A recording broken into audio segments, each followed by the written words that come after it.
Hey friends, welcome to Flite Test. I'm Josh. Today we're going to be showing you how to set up differential thrust on your favorite aircraft using the FT Aura 5 board. Now this is going to be really useful whether you're flying our new FT Widgeon or our P38 or even our Sea Duck or Guinea Pig. The first thing that we're going to want to do is open up our configuration wizard. If you haven't already downloaded the configuration wizard, we have a really great video linked right here that will get you started with that. Once you have that configuration wizard installed, go ahead and plug in your Aura board and hit the connect button.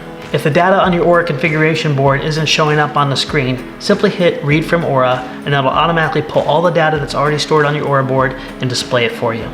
From this point, we're going to go ahead and hit File, New Configuration Wizard. The first thing we're going to do is we're going to go ahead and name the name of our configuration file here. And in this case, I want to put differential thrust on the FTP38. So we're going to write FTP38. For the airframe, we're going to go ahead and leave that as custom.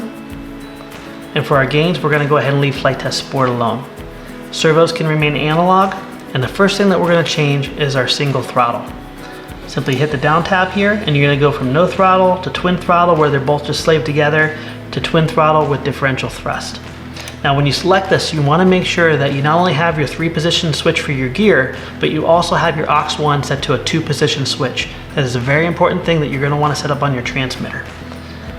We're also going to go ahead and hit level assist here. That will automatically put in mode 2 on a 3-position switch, level assist mode.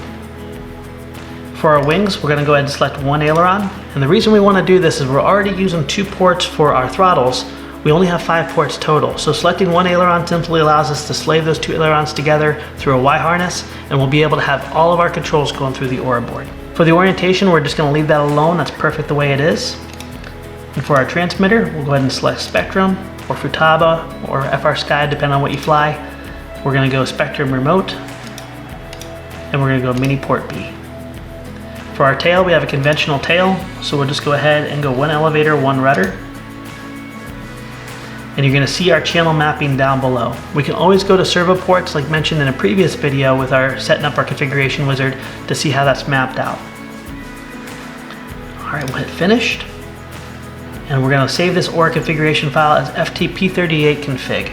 The nice thing about saving this configuration file is you can always go and reload that later, especially if you have a tune that you really like. We'll save that. Our last thing is it's offering to load this configuration file to us. We're going to hit yes. There we go. And then we're going to hit write all to Aura. Write to Aura is complete. And at this point, it's locked in. A couple things I want to show you on this config tool here that are really helpful to show you which switches you need to dial in. The first one we want to go to is our mixes.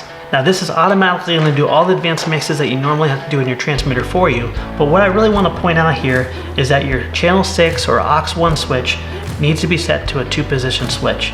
Now if you hook this all up and you're cycling this on your controller, what you would see is you'd see it go from mix active to mix inactive when you switch the switch. It's a really good way to test it. Also, if you click over here on servo ports and you scroll from port 1 to port 5, you're going to see the channel mapping with a lot more detail around it. You're going to notice that servo port 1 is on your left throttle. So make sure when you hook this up to your airplane that you plug your left throttle into servo port 1. Servo port 2 is going to be the right throttle. Servo port 3 is going to be your aileron. Servo port 4 elevator, and the final one is rudder. At this point, we're ready to install this into our airplane. The biggest thing we want to make sure that we do is we install the orientation of the board properly and also each servo into the right servo port.